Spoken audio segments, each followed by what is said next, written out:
That music is hitting hard. Welcome to The Real Deal, a Real Madrid podcast with me, Jarod Hector, joined by Sid Ramsundar. What's up, Sid? What's going on? Just guys, we're 80% of the way through the studio setup, and hopefully the audio is a little more enjoyable for you all. I'm excited. A lot of people are saying they're excited for the first Real Madrid game. They call it the first game they've been excited for in a long time, Jarod. Yeah, that's the vibes, right? I mean, it's kind of giving a little bit of that like first day of school kind of thing, right? Where everybody's just super, super hyped. LeConte and I talked about it last episode. Look, Madrid fans, we are obviously hyped too. It is the Xabi Alonso era. Again, I just urge you all just have a little bit of caution in that it's going to be growing pains, right? And I say it all the time on other shows. I'll say it on this show. Progress, development, growth is not linear. You'll have moments of progress followed by moments of setback. That's just how it's going to look and how it's going to go. It doesn't mean that the project is failing, everybody panic and lose their mind. Like, it's not about that, right? You want to see things, you want to see certain signs and certain improvement. And then as time goes on, and as we do it longer, you're going to be like, all right, we are where we want to be. I'm excited now. This team is doing what it wants to do. So we're all excited for that. By the way, if you're new to the channel, please like this video right now on YouTube. We're live. And also subscribe to the channel, share it with your friends. We are also on Apple and Spotify. So please like, subscribe, share with everybody because we want to keep putting out this incredible content for you.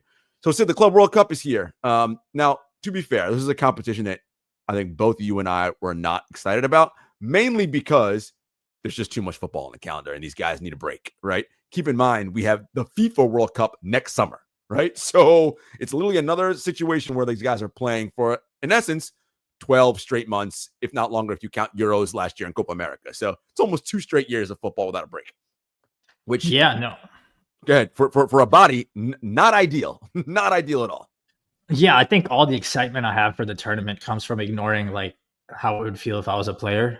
That's really where it comes from. And I mean, even for the players, I assume like we got this deep squad. I hope there's some sort of plan where we're like, wink, wink, you get your vacation in September. Like you can pretend to be injured. I don't know, like do whatever you want. Like we'll let you fly to Ibiza, but I hope they get their break. Yeah. I think it's the only flip I would say is like after seeing, I guess we might as well just touch on it. Just after seeing what happened against Auckland City the other day.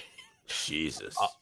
Just see, I think that was the only team of semi-pro, the New Zealand team. I think so. And so, yeah, no other plumbers and barbers anywhere else.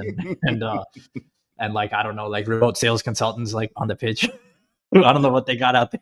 Freaking Bayern scored 10 goals against these dudes. And it's like, yo, what are we even doing? Like, it was like warm up for them, right? Like, it's like 7-on-7 drills. Like, it was just so easy. So that's the key. It feels like what I'm really focusing on to convince myself this is okay is the fact that these group stage games are probably something like a warm up. They're going to be relatively straightforward. We're not playing La Liga teams. Like the baseline technical quality of Pachuca and even Al-Hilal, honestly, is lower than what we face. So I think like you get a very rare preseason style environment, like LeConte was hinting. Like it's a preseason through the group stage, and then we get 1 or 2 intense games to kind of see how far we've come. I just hope we get through those intense games without injury. Yeah. But that's how I'm looking at it now. And I'd love for them to get their vacation, but I just see it as like a longer, more intensive preseason than usual is what I'm convincing myself.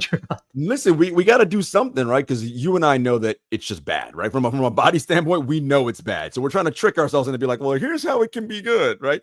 And it's good from the standpoint of Xabi has a chance to work in his system and start doing the different things. So that's a plus, right? The guys get a chance to see what it's like working with him, all of that. The biggest thing, though, I think, Sid, you hit the nail on the head, that we make it through this entire tournament with no injuries.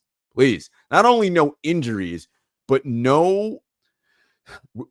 we can't say no load because you're playing, so you're going to get loads put on your body. That's just going to happen. But I'm hoping, to your point, Sid, that the load intensity is less than what it would normally be, so that as we get ready to go into next season, we have a little bit more of time to recover. That being said, Group H, Sid mentioned who's in our group. It is Real Madrid, of course, Al-Hilal from the Saudi Pro League, CF Pachuca, and FC Salzburg. By the way, all squads that we've played within the past 5 years. Salzburg we played this year in Champions League this past season. Pachuca we also played in the Intercontinental Cup, I want to say, the beginning of last season. And then we played Al-Hilal 3 or 4 seasons ago, if I'm not mistaken. So everybody within the last 5 seasons. Oh, I didn't know we'd played Al-Hilal. That's cool. Yeah. Obviously, I'm sure we played them before the Saudi era began. And I guess let's start with what we expect. You want to start with? Let's start with, you know what, just Al-Hilal briefly before we get to what we expect, because Xavi's quotes are fire. I know we're all going to want to eat them up like tasty appetizers before the main course. They're spicy. They're good. Like they're good. They're good quotes. I mean, it just keeps tying into how much he knows what we need. But before that, Al-Hilal, they got a new coach now, Simone Inzaghi, straight from Inter. He got cooked with Inter. He's like, all right, I'm sick of this shit where I play teams with quadruple the payroll and I have to rehab Alexis Sanchez. And I want $20 million a year or whatever the hell they're paying him. Right. So he's like, 20 million a year, and like, just, you know what, I'll take this. Like, they slaughtered me after the final. He's probably looking at all the words like, dude, no gratitude for beating Barcelona. What do these bums want? He's probably what he's thinking. And I get it. Hey, I think he took them as far as he could, but he's here. So Al-Hilal, I think, are just interesting briefly because when the big Saudi transfers happened, all the teams went and honestly signed a lot of players either for marketing or, like, honestly, a lot of them were marketing. This is the one team, Jarod, that built a team. They built a good team, and you could see it instantly last year. They dropped 96 points, went unbeaten. Benzema, Ronaldo had no chance. Ronaldo's best Al Nassr team finished second or something. They had their best season, I think 80 something points, but they didn't come close to this 96 point season. And Mitrovic looked phenomenal. He was the first like prime age player they really got, and he looked so good. I'm gonna go through the rest of their squad, but it's just I think like Neymar leaving this year. I think that's the thing. So they do all this while they signed the Neymar, the marketing star. Neymar fails, goes to Santos this January. And overall, it seems like the momentum they had the year before without him is gone. Maybe they wanted him to come. They lost to, I think, Al-Ali in the Asian Champions League. I'm going to pull that up. But disappointing season. And honestly, 1 year ago, if there was a Saudi team you wanted to see face anyone, it was Al-Hilal. Now it's like they're just another Saudi team. Yeah. Their last, I want to say 10, 12 games of the Saudi Pro League, super inconsistent results. I was telling Sid before we got on air. And again, that's contributed to that huge drop off in points, right? From winning the league 2 years ago to now where they are this year, where they finished second. Inzaghi in a similar situation, right? Sid, to Xabi, in that not a whole ton of time to implement your new system, right? So it'll be interesting to see how much of Inzaghi ball will we see from Al-Hilal. One of the advantages that I feel like the South American clubs have, Sid, is that they're like mid-season right now. So they're like in good form, and you can see in a lot of those games, they're flying up and down the pitch. And a lot of the European teams are like, fumes, with the exception of PSG, who we'll get to later, who demolished Atleti, which I have to admit, watching Atleti lose always brings joy to my face because they're Atleti and I hate those dudes. Yeah. So anyway, let's get into some Xabi quotes. Wait, I just want to go over the squads real quick for those who don't know. Just because Champions League drama is kind of funny looking back. They got Mitrovic, Cancelo. They have I never remembered him in Europe. Marcos Leonardo. Just sounds like a non-Saudi name. I wonder if he's a good player. But they have Ruben Neves, Malcolm, Kalidou Koulibaly, Milinkovic Savic. If you remember him, he was linked with big clubs for a while in Europe, and then Renan Lodi as well. So there are no pushovers, but they lost to Al-Ali in the Asian Champions League, and Al-Ali won their ring. And Firmino got his Asian Champions League. Just want to let you all know he got a ring. And, I just love calling them I love calling Champions Leagues like the title. Like, it pisses off all the league title truthers in soccer. Where like the league is more important. Mahrez, Tony, Firmino, they won their ring. Kessie won his ring, something he couldn't get at Barcelona. Edouard Mendy won his Champions League. A second one, I guess. I mean, I'm not actually equating this to the real the European Champions League. But hey, congrats to those guys. And Inzaghi's going to talk like, we lost to those Firminos. Like, let's go cook Real. But that's the Inzaghi side. Frankly, I love him as a coach tactically. I don't know what he could do to necessarily make up for the fact that there's a gulf in quality, though. Correct. Not a whole lot he's going to be able to do there in that regard. But I think it's important to note that Real Madrid will not look like, we might look a lot like how we looked this past season, folks, in this game, in stretches, right? Just because it's only been, I want to say a total of 9 training sessions Xavi's had since he started. And by the way, not 9 training sessions with the full squad. I think with the full squad, he's only had 3. So again, like this idea of what should we expect, let's all take a step back, take a deep breath. What I will say is, Sid, and it's come out in every single newspaper, every person that follows the team as a beat writer, beat reporter, Xavi is stressing pressing. And in every training session, that is the focus and what they're working on, which is no surprise because this team, as I've said numerous times, looks like 10 and unders when it comes to pressing. Like they have no idea what they're doing because it's not connected and not cohesive as a unit. And getting everybody on the same page, I think that's going to be, not that it's going to be difficult, but that's going to be the biggest challenge, right? Is sort of getting everybody to realize, hey, when we press, these are your positional assignments and your positional discipline you need to have. When player X goes here, here's what needs to happen as a chain reaction after the effect. And I could see, we've all seen the clips all season long, or all season, excuse me, all the last week to 2 weeks long from Xavi, like getting in the middle of practice and like being very demonstrative about who needs to go where and who needs to do what. So clearly it's taken these guys a little bit to catch on because they've never, I mean, not never, but they haven't been told to do this in quite a long time. Yeah, definitely. And that quote he said, I thought the report from Pecan is interesting that the coaching staff believe that Real Madrid, the team, lacks speed, and they're putting a focus on intensity in training sessions and pressing and transition drills to solve the issue. Hey, I mean, I love it. It's all too perfect almost. Like even when Zidane came, the quotes were good, but they were like, I feel like, I hate to say this, but like, and I don't know, I feel like I'm one of the few who always uses this vocabulary, and it just feels like everyone like all these shows when we talk about the club knew that they need to market to like the fans, and right. Some of them went on Twitter, they saw the words we're using, and now they're putting those out in the press releases, dude. That's the vibe I get. No doubt, folks. What Sid said is right on. You guys know I cover the NBA in addition to doing this, and it's the same thing that happens every training camp when the season starts with a new coach or whatever.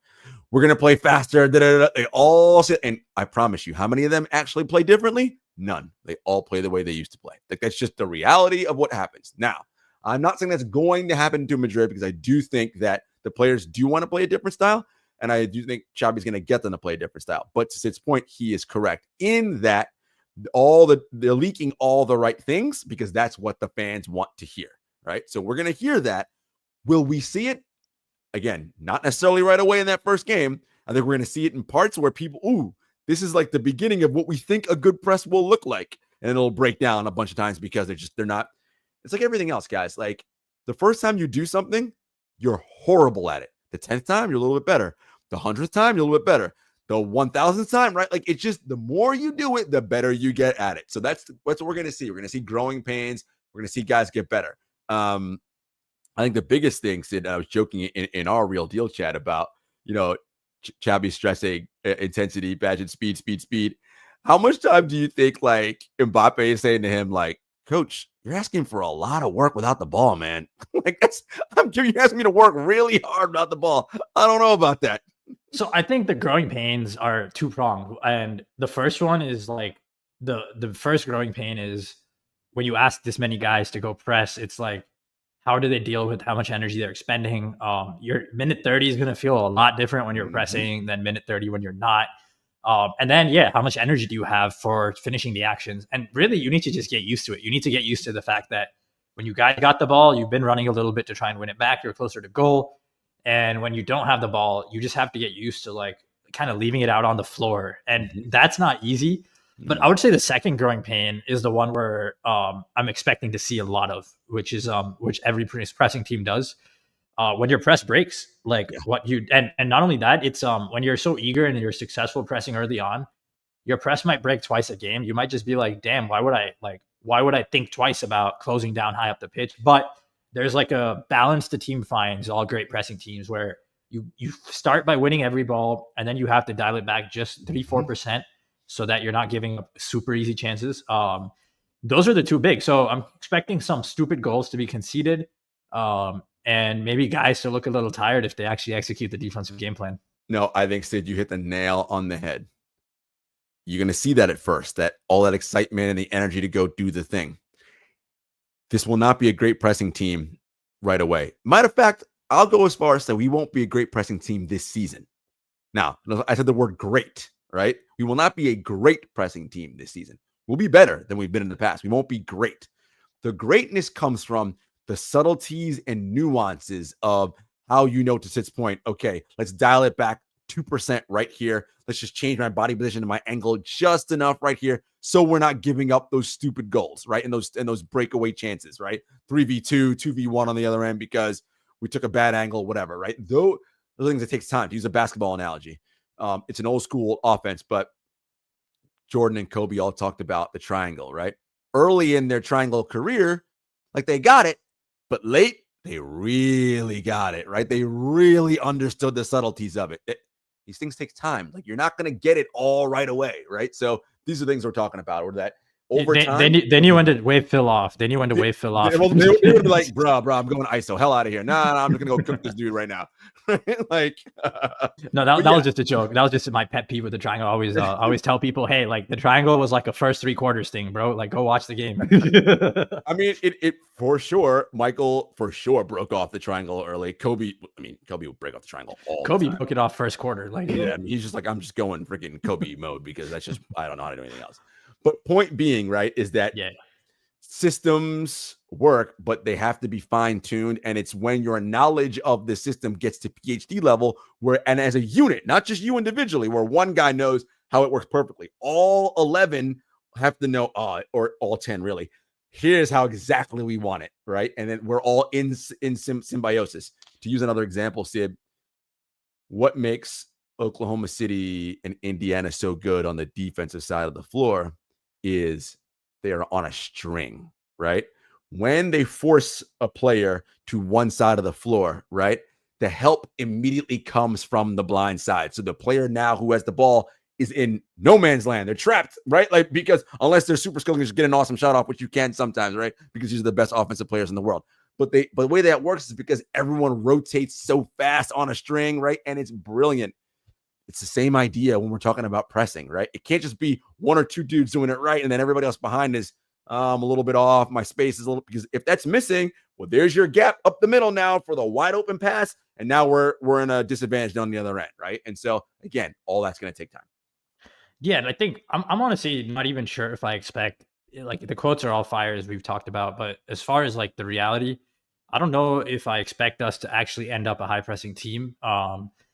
Alonso seems to have a lot of clarity, but even as a young coach, like generally when you come to Real Madrid, you expect to win with tactics, and it could be, the reality is you end up winning with a little more of just quality, and you just need to make sure you play the other team even on defense. You don't let them dominate you.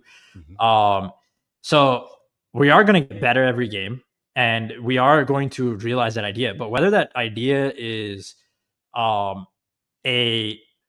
I just can't tell if the idea is a mid block that's just effective enough, like Zidane, or if it's a true high press. Because the gold standard for high pressing now is Arsenal.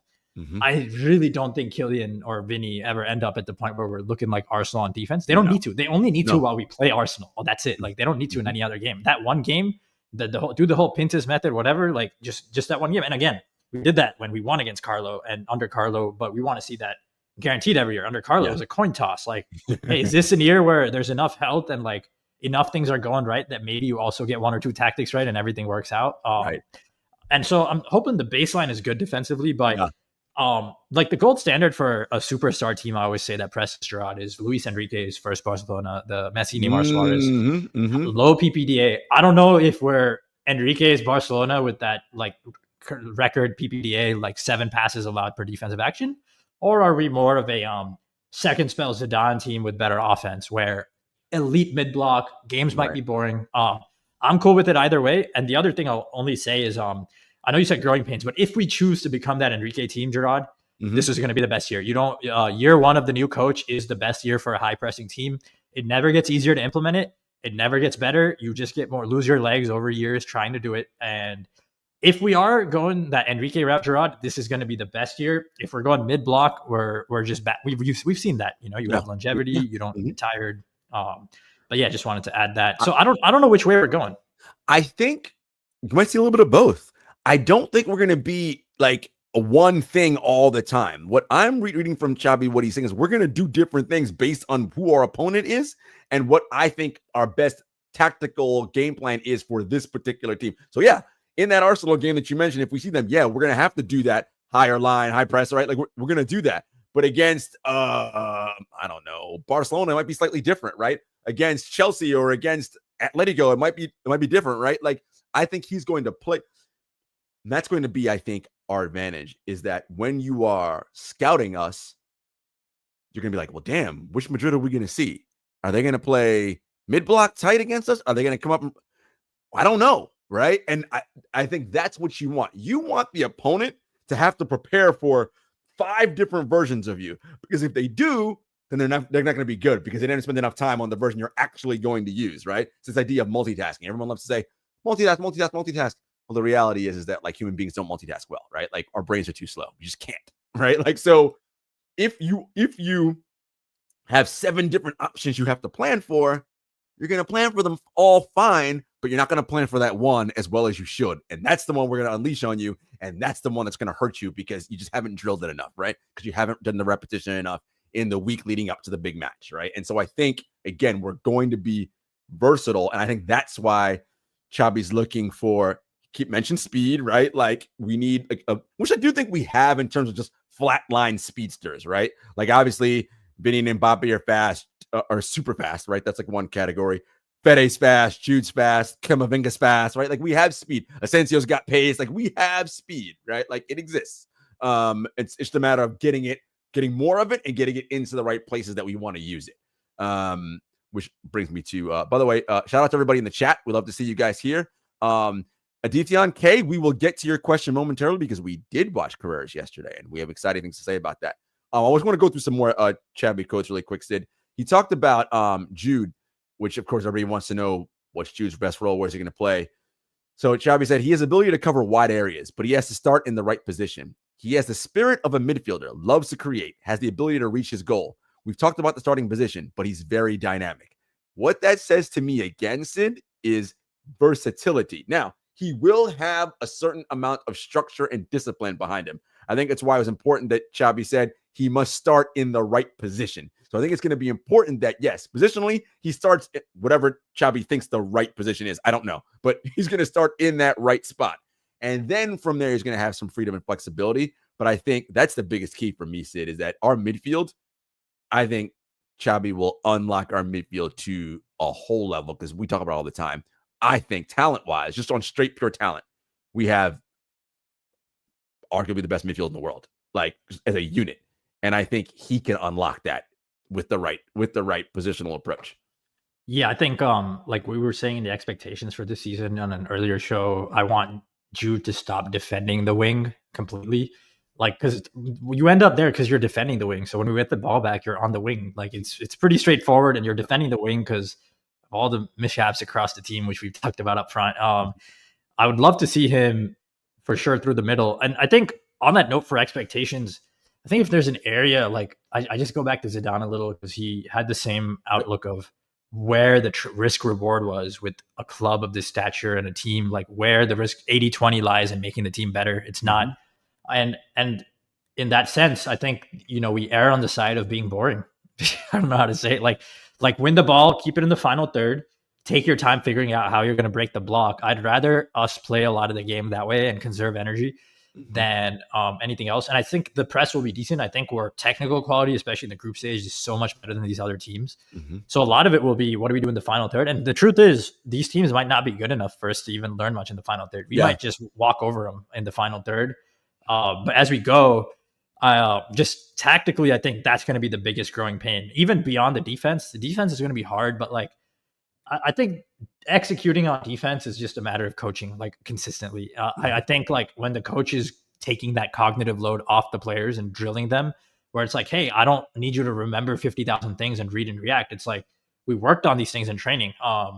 Like, I think that is going to be something that plays out quite successfully. But on offense, then once you win it, like there's a trade-off, right? If you play faster, it's going to be easier to create. Maybe we don't control the game as much. So I think I would like to see him err on the side of control from day one. Which I think he will. And I think, so we talked about what to look for when we watch these games and what should we expect, right? Which are two slightly different things, right?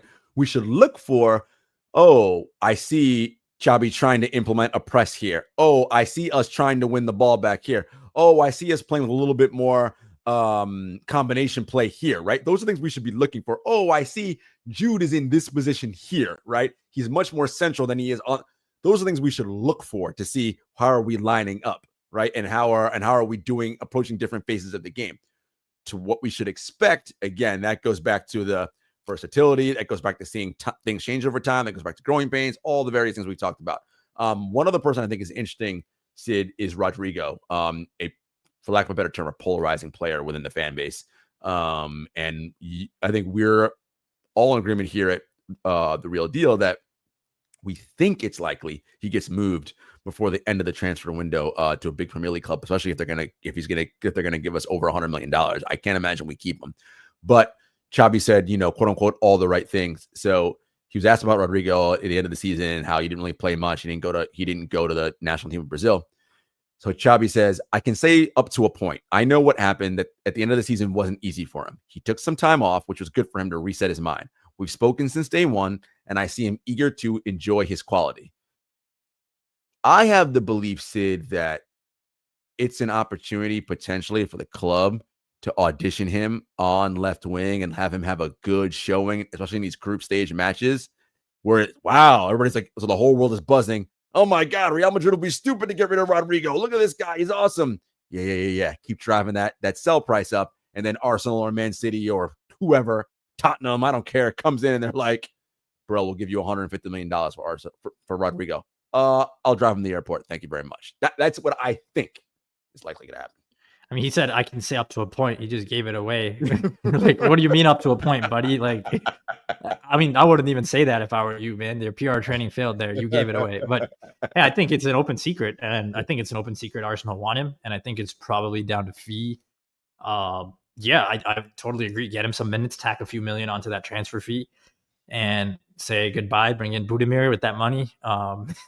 Yeah, and I just want to elaborate on something I said on Twitter. There's just so much conversation on Rodrigo being the best, like most versatile forward we have. Honestly, you guys are weird if you think he's better than Winnie. Like all of you who say that, you guys are weirdos. Like 101 weirdos. Like what?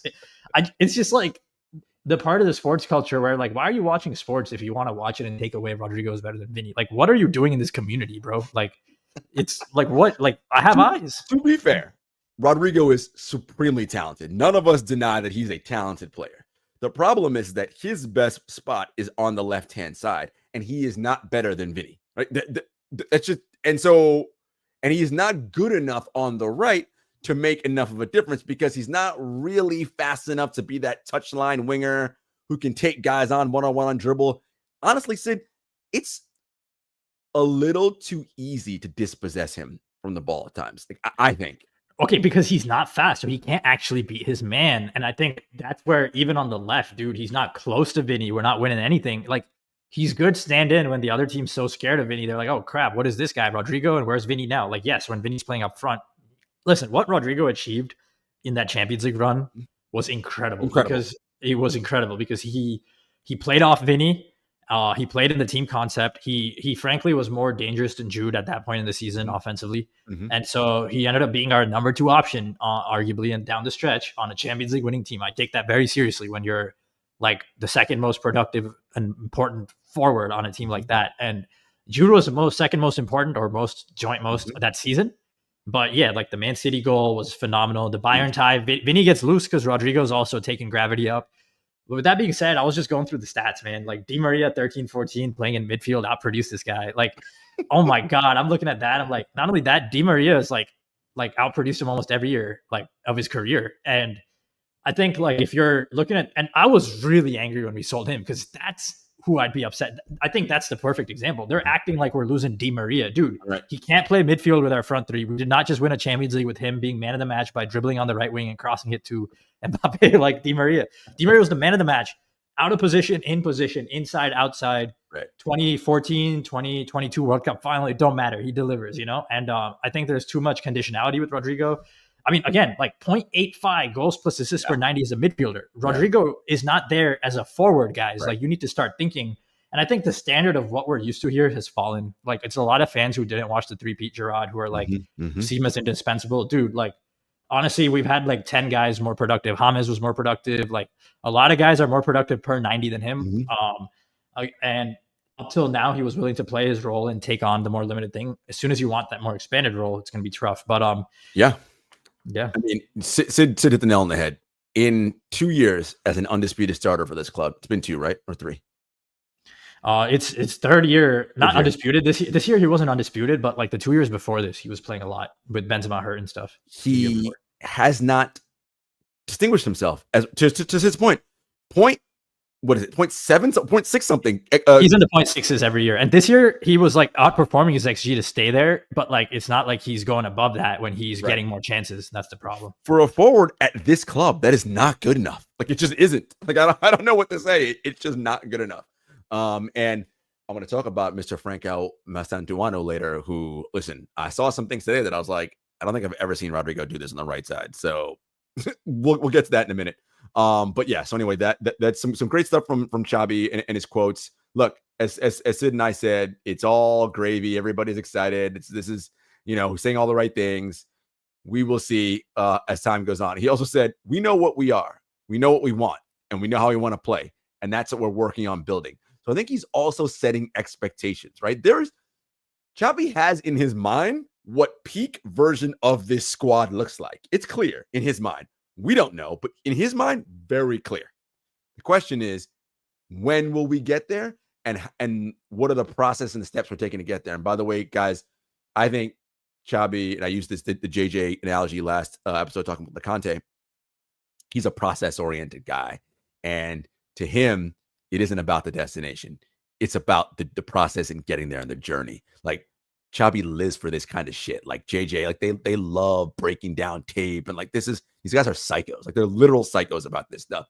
So the process, and so that's what I want fans to understand and appreciate, Sid, is the process, right? Like how it's going to look in the Club World Cup versus in September in La Liga versus November in Champions League versus January in Copa del Rey, right? See the steps and and you're like, wait a minute, I'm starting to watch. Like, it's hard because I know in our culture we want microwave everything to happen in like 5 seconds, and it's like, dudes, that's not how it works. Life doesn't work that way. Like, keep eyeing the process and see the improvements. You have to Sid's point, you have to know what you're watching and watch closely, right? Like, I think we're getting better at this thing. I see it, right? These are the kinds of things I think we have to be on the lookout for. Yeah, and I would just add, I think he's like, my main expectation is like, I think he'll bring the Nagelsmann, and Nagelsmann is referred to the NFL, but there's a new approach in soccer where you can't make rolling subs like the NBA or NFL, where guys come in and out of the game maybe for certain possessions or certain stretches. But Nagelsmann has said this first, where he wants more timeouts because he wants to be able to change how the team plays with the snap of a finger. And he's already done this. We've already seen them do this, like 20 minutes of the game, they change. Guardiola is not as insistent. Guardiola only does that when, like, he has plan Bs and Cs, but they're like in possession variants of how to keep the ball. Right. Nagelsmann is like a kind of a full switch. I think Alonso leans from the Nagelsmann school of thought. Also, Carlo in 13-14 was one of the first to really pioneer like a super team playing a block against Bayern, that 4-0. And I think he's been so heavily influenced by all those games where he knows, like, even if you have the best players in the world, if you're either countering or keeping the ball against the uphill momentum of what the game wants you to do, if you're making life easier for the other team by defaulting to that, then it's too easy. What you want is you don't want the other team to know what setup you're in ever. And I think that's where Alonso comes from. Like, hey, show them a mid block, then retreat to a deep block. Hey, show them a high press, then retreat to a deep block. And I love this concept, and we've seen it in the NBA this playoffs, where you pretend to be in a zone or in a man coverage, and you're literally just pretending till they do what you want them to do, and then you slip into your yep. And again, guys like Jurgen and Guardiola, they vary it for one way. Jurgen varies it to win the ball back. Like, he always wants to just win the 50-50s. Guardiola to avoid 50-50s even happening, because he just keeps the ball. In Alonso's case, I really think it's going to be a little more smash mouth. And I'd say the main difference with Zidane there is it's a little more offensive oriented. Because you make those switches for offense. You don't need to make them for a team with this quality. You're going to be able to play teams 0-0 very easily. Correct. A lot of these switches will be so you can get early leads and sit on them or something like that. Super excited for all that. And I really think it is the first, and a lot of people will say Nagelsmann does this, but it's just rare, you know. Usually people are made fun of, like, oh, Real Madrid tactics. It's like, no, now you watch us to learn tactics, fools. Like, we don't watch your Pep anymore. We don't watch your 0-0s with City Arteta derbies and all that. We don't watch your Pep and your City Arteta derbies. No, it's true. And I love the idea of, yes, it doesn't work like in basketball where you can call timeout and run in a full sub, but the idea of changing how you're playing, not just at halftime when you're in a locker room, but through the course of the game itself while it's flowing on the pitch, right? I think that'll be super interesting to watch. And I think, again, Xavi's a much more proactive manager, right? And I would call Carlo much more reactive in that way, right? And I think we'll see a lot more of him, like, and again, pragmatism, right? This idea of, all right, this shit ain't working. Great, switch to this, right? Like, I just think that's, listen, they don't really, the goal is to win the games, right? That is the goal. Like, how we win them is really irrelevant, but the goal is to win, right? If your plan is not working, well, then we got to do something different, right? Don't be so beholden and so locked in that you're dogmatic and then you don't want to change, right? Like we know many coaches are.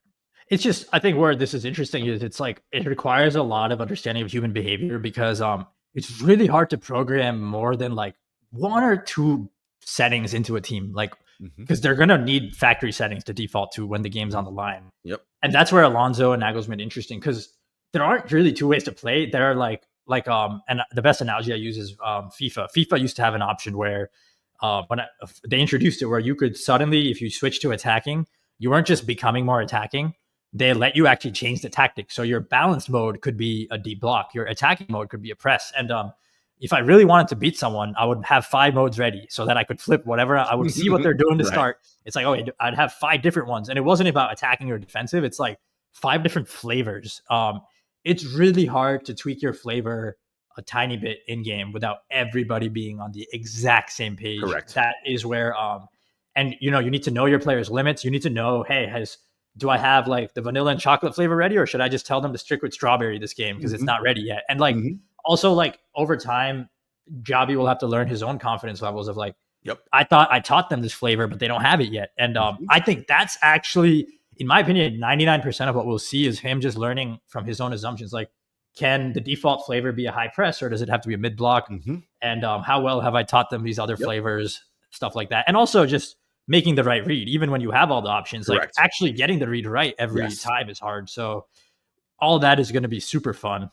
I can't wait. It is exciting. I love the ice cream analogy as an ice cream fan. Good stuff, Sid. Shout out to Kazine, who said Rodrigo lacks the most important thing to succeed at Madrid, the intangibles. I mean, can't really. I actually think it's the tangibles. I think it's the tangibles. Speed. Raw speed. You're trying to be a forward at the biggest club in the world, and you're not fast. You just rebrand as a midfielder, buddy. Like. And FG, I'm already preparing for the worst for this tournament. PSG will win it all. We'll get to them in a minute. If we win it, nice surprise. But this past season has ruined me. Thankfully, we have Xavi. Listen, FG, I get it. I get your pessimism. Why don't we just talk about him now, real quick, while we're here? Yeah, because no problem. Let me just get to Mahmoud's tweet. Zidane used to do that as well, based on the game state. Different portions of the game, we would play differently. I don't disagree. Zidane was really good at that. I would just say it was not to the extent we'd see here. Zidane very rarely brought the super high press out of his bag unless he wanted to, because we weren't the best at pressing. But I feel like it was a lot of deep and mid blocks between Zidane, and that's where if Xavi finds the high press doesn't work, we're going between those flavors. The flavor.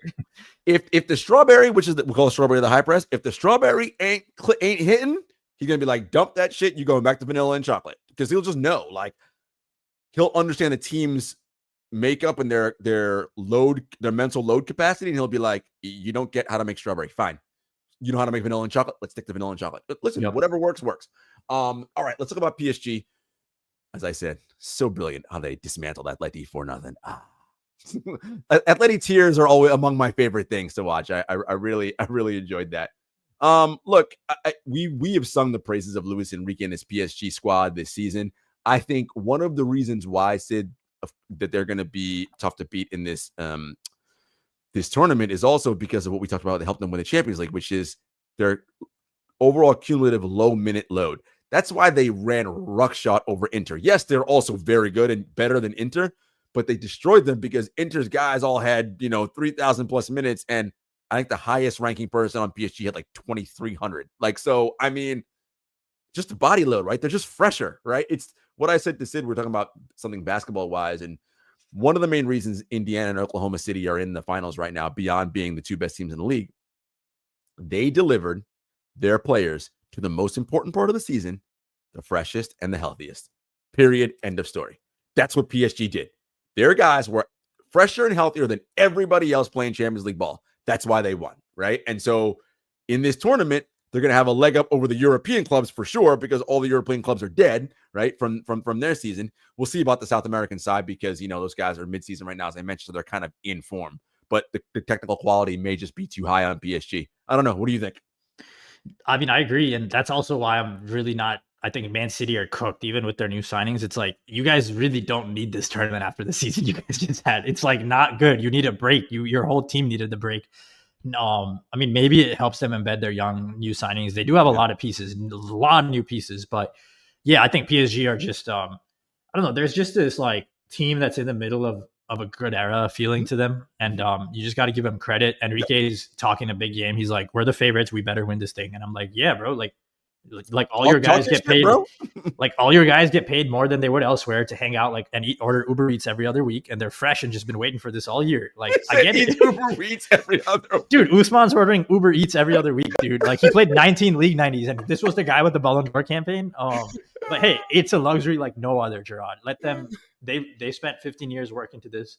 And hey, now that they're here, guys, you pick your battles wisely, guys. If you want to buy a club, buy it in France. Don't go buy Man City. It's not it. Look what happens. Pick your battles in life, folks. It's too funny. No, look, PSG's good, and they're going to be a tough out. Clearly, yes, I would consider them the favorites. I think, look, Real Madrid gets into any knockout stage of any club competition. I think because of the quality on this squad, you have to give us, at a minimum, a fighting chance, right? Just because of the raw talent, because Kylian Mbappe can just trick off and literally score a hat trick because he's that good, right? Vinny, shit can just happen because individual brilliance, right? We've seen it in the past. But I think, Juve was a down year for them, so I'm not really thinking too much about them. Inter still need a vacation too. Yeah, they're cooked, man. Them dudes are really cooked. Atleti, the way they looked in that PSG game, I was like, oh, you guys are not looking thrilled with life right now. Yeah, no, they're not. They're just like, I think they want to have a team as strong as 2013, 14, 2015, 16, and they're not there. And the frustration levels right now are off the charts because it's a lot of subtle things, not having a star like Griezmann anymore, and just so many small things. But yeah, I'm not. The thing about Atleti is they're always like open to a knockout upset if they make it.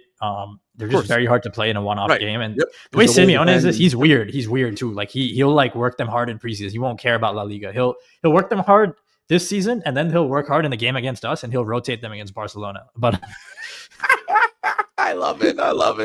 But, so if we play Atleti, that's just a sad thing. Like if we play them, they're actually like a harder team to play than what we saw. Oh please, no Atleti. Thank you very much. I don't want to play them, right? Bayern, look, yes, they played plumbers and whoever and lawyers, but and gaming streamers and gaming streamers.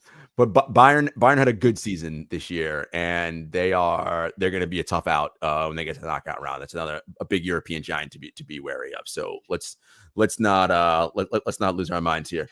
Yeah. Also, wait, just on that note, why are a semi-pro team in this goddamn tournament? Like, are you guys out of your minds? Like, are you guys stupid? Who organized this thing? Like, fire him now. Yeah, I just think it's the way that the qualifications work. So that particular New Zealand team happened, it's just.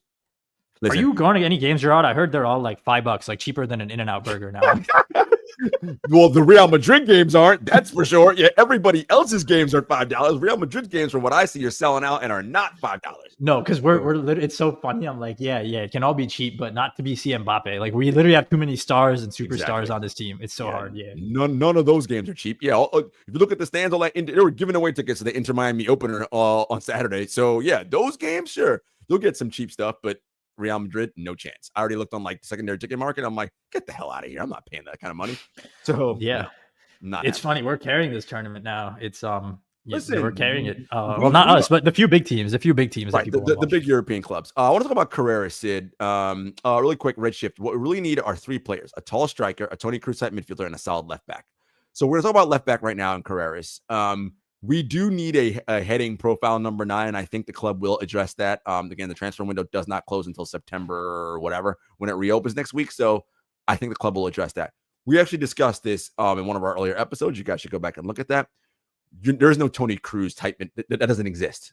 There's one Tony Cruz. He's a one of one. There was one that could have been. Then Chelsea ruined him. Enzo Fernandez.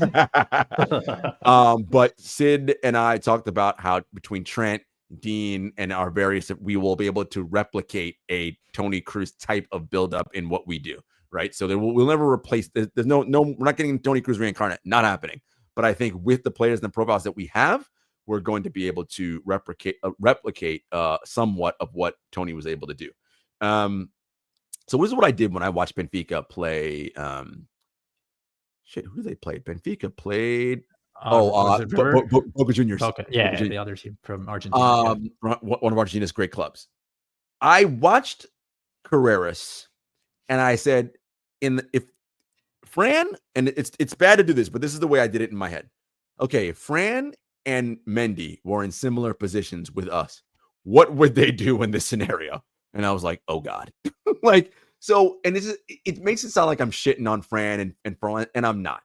It's just that Alvaro Carreras, his baseline, his floor is just so much higher, right? He's just a more competent left back in both halves, going forward and playing defense. Sid, his just ability to he struggled with a couple of his long balls, mistiming length that I watch, which I'm less worried about that. But just his ability to recycle the ball, Sid, and knowing when to push forward, when to drop back and be an outlet. I was like, oh my God. And then to make defensive interventions, I was like, all right, man. Again, there's a level of competence that he just possesses that we don't have with Fran or Mendy. I don't think Mendy's ever going to get there given his age and all that. I do think Xabi can turn Fran back into a higher level squad player as a backup for Alvaro Carreras. What say you? Yeah, that's interesting. I just want to turn this into an interesting act of sense making, because right now, yesterday, watching Carreras, you got half the opinions of people like Adityan on the screen right now. The comment we're displaying, asking if we saw Carreras, saying he's not good enough. A lot of people were saying that. They were saying, imagine watching this Carreras game, think he's worth 50 million. The other half are watching it oh, this is exactly what we need. And I'm just you guys are just, part of me is just are you just seeing what you want to see, man? What are people seeing? It's gotten to the point where people know he's playing. Maybe they don't even watch him and they just see 2 minutes, they get bored, turn it off, they tweet what they want to see. Right. The division in whether he was good enough or not is just, if you're on Real Madrid Twitter, it was fascinating yesterday. I did not watch him, and I will just say that I am leaning towards what you say, Jarod, just because we have our little Real Deal group. I saw you guys chiming in. I know you guys wouldn't be impressed for no reason after you guys have been depressed by Fran and Mendy for so long. So I lean towards saying just look back on who was saying he played well and didn't last night. Look back on the transfer in the future, and just look back on this moment, folks, because a lot of people are trying to act like he was horrible yesterday, that we shouldn't sign him. 64 touches, 34 of 38 passes, 3 or 4 successful dribbles. Again, he struggled with the long balls, 2 of 4 and 0 of 5 on crosses, but crosses that depends on who's on the other end. Defensively, 2 clearances, 1 interception, and 1 block shot. Now, again, he's on Benfica, which solid, top club. Surround Carreras, however, with the elite talent on Real Madrid. He's going to look a lot better with a lot of those things because talent lifts, right? It's what I said all the time about young guys in Castilla and bringing them up or not. You'll know if they're good right away, because if you cannot play next to Jude Bellingham, Fede Valverde, then you're not good. Elite talent raises the floor for everybody.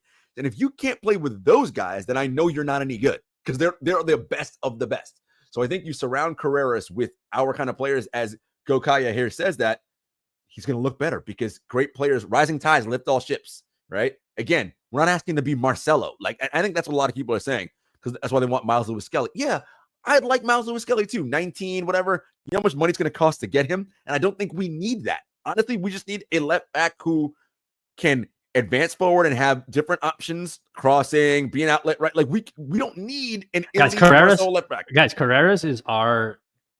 It's we'll get Skelly later. We got Trent. We couldn't get Trent right after we beat him in the final. That wasn't realistic, guys. It's the same. It's just It's just so funny though. Whenever I'm like, oh, this guy that looks like a top 3 player in the world, generational for this club, and it's like, oh, Real Madrid won him. It's so funny. It's like clockwork. Like it's like, oh, that guy, he's legit, and then we're linked to him so soon. I mean, it's no different to when you could say like someone like City went after Yamal and Balde. It's just so funny to me that we're so blatant about it. Like, hey, Saliba and Skelly are the 2 best players in our metrics and eye test. Like, right, hey, we're going to call them. We're just going to call them. We don't care who you are. We don't care if you're Arsenal. We're going to tell them to run down their contract. If they want to do it, they will. Yeah, if he wants to come here, he will do it.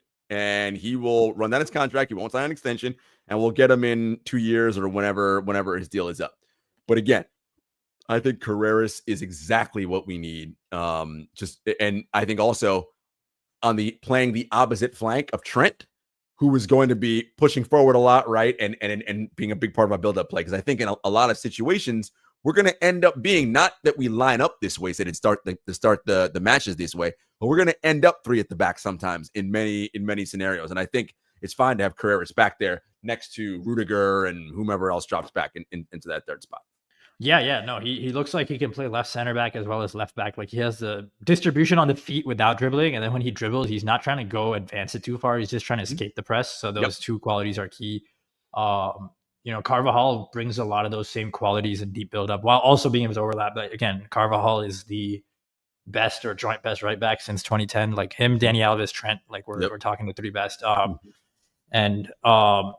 So on that note, and also I'll lastly say the view clips I saw of Carreras looked fine to me. It's just funny to me that you could watch that game and conclude he's not good enough. That's the thing that drives me nuts. I'm like, what do you mean he's not? Well, that's what I'm saying. I feel like people, like, just going back to like the Real Madrid quotes being stuff we say on Twitter, I just feel like people just regurgitate things they're reading from someone else now. Like, you just don't want him to be good enough. Like, you read it somewhere, you believe it, and now you just want what you read and said a few weeks ago to continue being true. You don't watch the game. You just tweet whatever you think about the game. It's crazy to me. And exactly the lack of sense making, like, that's where, just watch the games yourselves, build your own opinions, guys. I always say, think for yourself. And especially in this case, now beyond Carreras, you wanted to start this a little later so you could watch Mr. Franco. I've been getting into a little battle with some people on Twitter about Franco, and I'll just preface it here.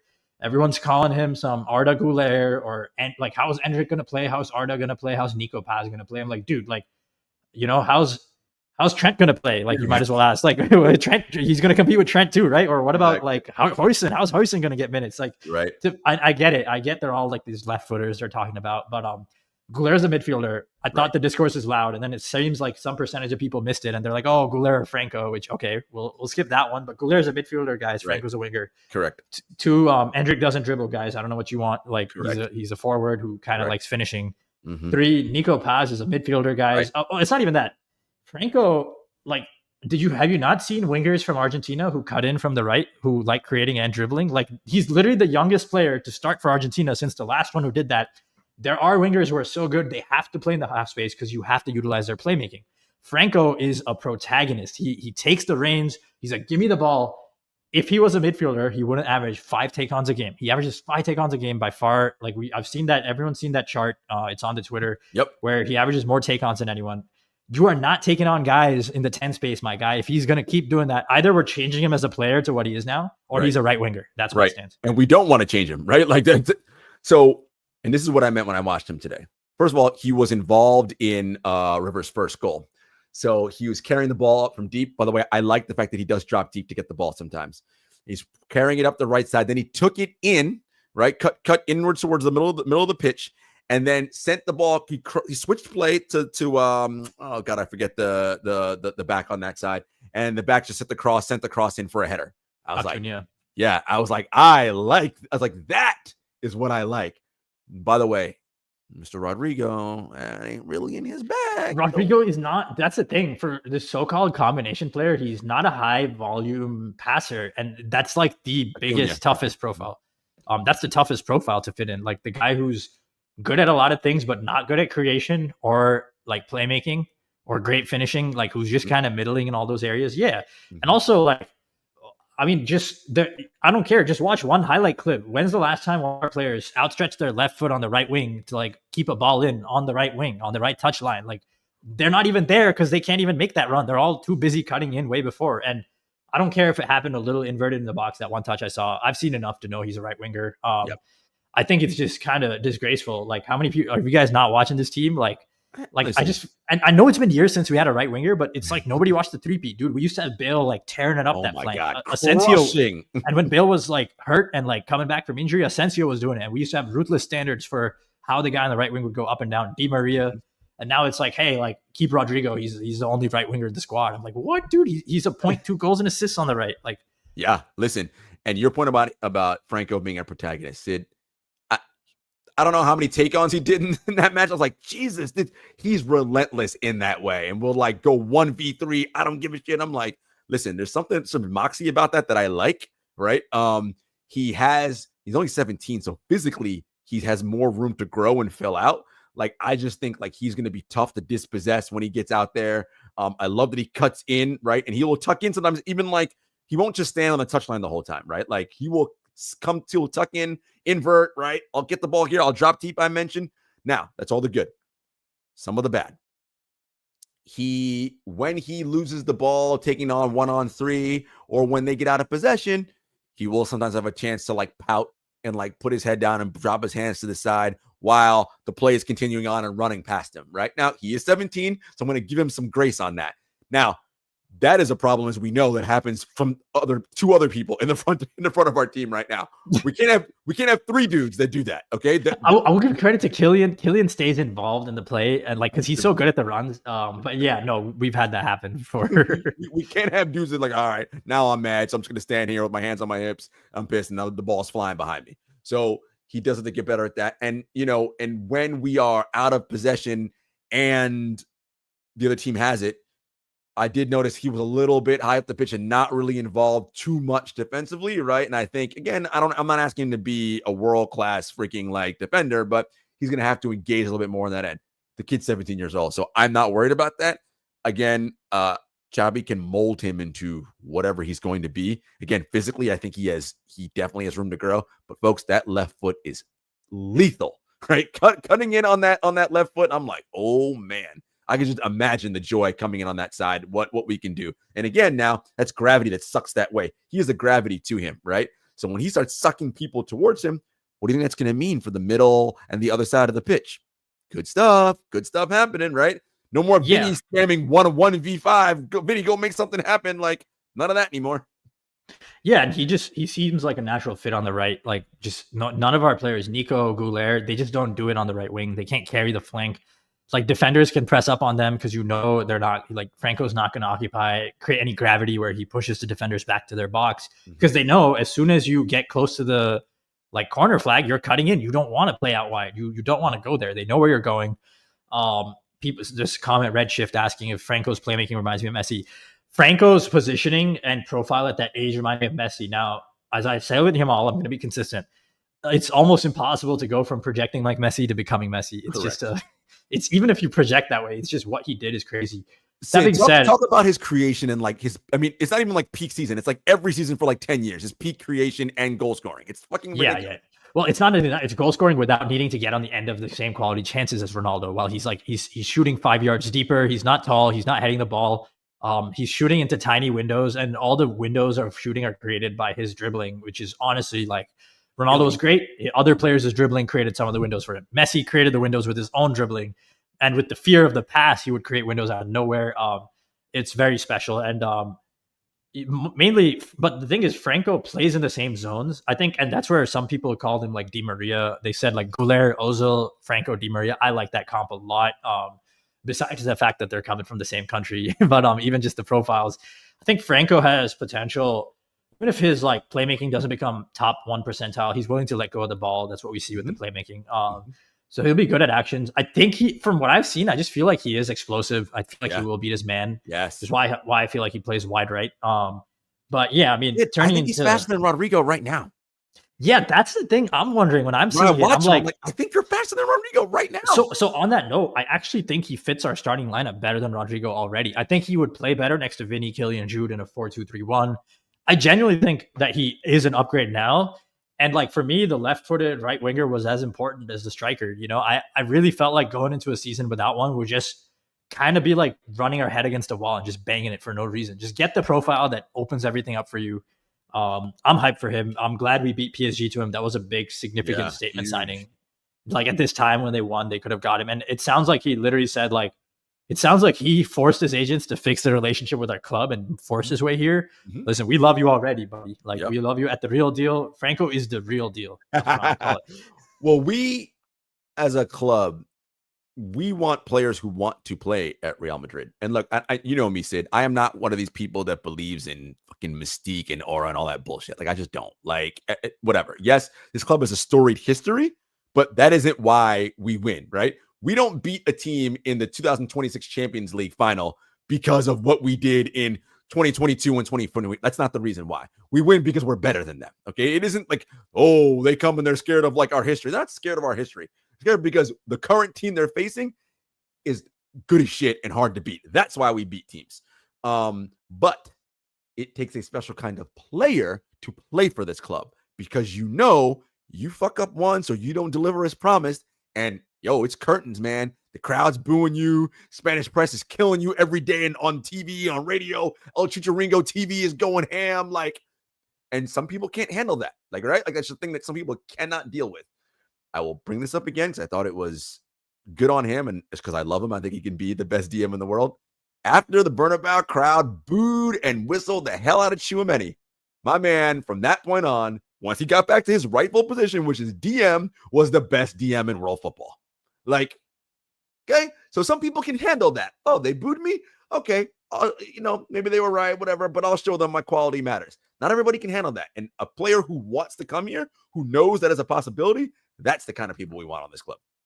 It's just funny, like the optics of football. Like the team that boos their own players also has more Champions Leagues than the next 5 clubs combined. Like for the last decade. Look, we don't even gotta people love doing the whole thing where they're like, "Oh, Madrid, if you guys didn't have dictator Franco pulling all the strings." So I love to say, okay, take away every Champions League we won from 2000 and prior. Those don't exist, right? By the way, Franco died in 78, so he'd been dead by 2000 for a bajillion years at that point. Okay, take away all those titles. Guess who still has the most Champions League titles? Oh, wait, it's Real Madrid, right? So I don't want to hear this bullshit about, no.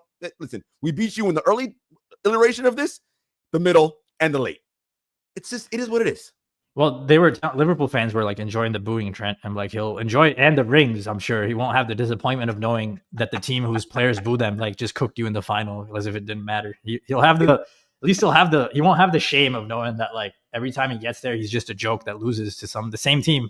He lost to us 4 times. Like it's deep in his psyche at this point. But one person asked here, Aditya, who deserves to start between Arda and Franco. Before you answer that, what I want you to do, Sid, give me with who we have right now, and also assume Carreras is here. So I'll add that caveat. Who is your dream 11? Go. Carreras, Huijsen, Rodrigo healthy over Asensio, and then Trent. Mm-hmm.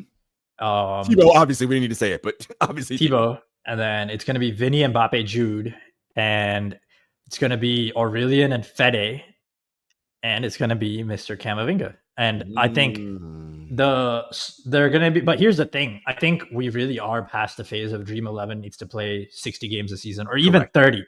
Correct. I think like we've seen it before, dude. Like teams don't bring their gala. Like some of the great teams in the past have brought their gala 11 out mid-year. They don't find it till later. Carlos Madrid with 2013-14, they didn't find it until the middle of the year, if not January itself. Like Di Maria was not in midfield the whole season. Like at least the first few months, they didn't even realize that was an option. Yep. Luis Enrique's Barcelona, where he was fighting with Neymar and Messi on the bench in January, and then they played the same lineup like every week to close the season after rotating all year, and boom. So I think in that note, I actually think like our go-to lineup is going to be 2 of the 3 of Camavinga, Fede, Tchouaméni for the betterment of the team. Yep. I think in big games we might see all of them, but here I think it's quite possible Camavinga or I think it's definitely possible given injuries too. I should say I don't think it's going to be as rigid as Carlo. I think Fede, if he's like having a little niggle, not having the best week, he's going to sit him and play Camavinga and do the Fede role. But I think our Gala 11 might have all 3 of the defensive-minded players because, dude, the range with those guys, oh my God. Good. I love Arda. Arda needs to show that he's doing more with the ball than Camavinga is bringing with and without the ball in totality. He has not done that in a big game or a big environment in the way Camavinga has in the World Cup final. So I need to see it. But with that being said, against small teams, get Goulet in for one of those guys. That's our go-to option in the midfield. Get guys to run around him. When he gets the ball, guys make runs. So yeah, and also one of my first options off the bench this season is Franco. Like I actually think that's the perfect profile. Him and Brahim will compete. Yep. But Brahim can come in for Jude. Franco can come in for Mbappe. Like get some guys in. And I think Franco, Camavinga, Goulet, all these guys who might not start, we're gonna have a new bench hero like other than Brahim this year is my prediction. It may be multiple, like Morata 2017. Which, by the way, is helpful because I think that war on Brahim this past season, right? Too much on this. Brahim, come in, change the game. It's like, dude, can anybody else do anything? It's just me. 2 years ago was awesome, right? Not so great last year, right? Adityan at the buzzer says, I'm not saying Curtis is bad. I think the best option that we have is a Miles Lewis Skelly. We'll regret not going for him in a few years. No, I think you missed what Sid said. I think the club will go for him in a few years. Yeah, I think he's not an option now. Is what I'm arguing. Like, you just don't leave Arsenal. It's like trying to get Trent after he made his first final. He's like, dude, I haven't even beat my rookie contract, or you haven't even signed a second contract yet. I think yes. I think when that contract runs down, I think if he's interested in Madrid will talk to him and say, let your contract run down, and we'll get you on free in 3 years or whenever that happens. We'll see what happens. Sid, we planned on doing just 45 minutes. And as always, we went over. It's an hour and 6 minutes. Listen, people, this is what we give you. Look at all this bonus content. And by the way, all of it is free. Cost you $0. So here's what I want you all to do. On YouTube right now, all of you watching, and we appreciate you. Thank you so much. We'll keep shouting you guys out when you come on and watch these live streams. Please like that video. Smash that like button. Subscribe. Share this out with your friends. Please, we need this. We got to get ranked higher up the algorithm. So we are the preeminent Real Madrid content factory. All right, Sid.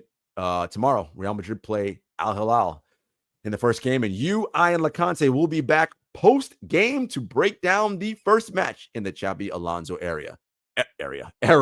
Until next time, everybody, we'll see you. Thank you for joining us here on The Real Deal. Later.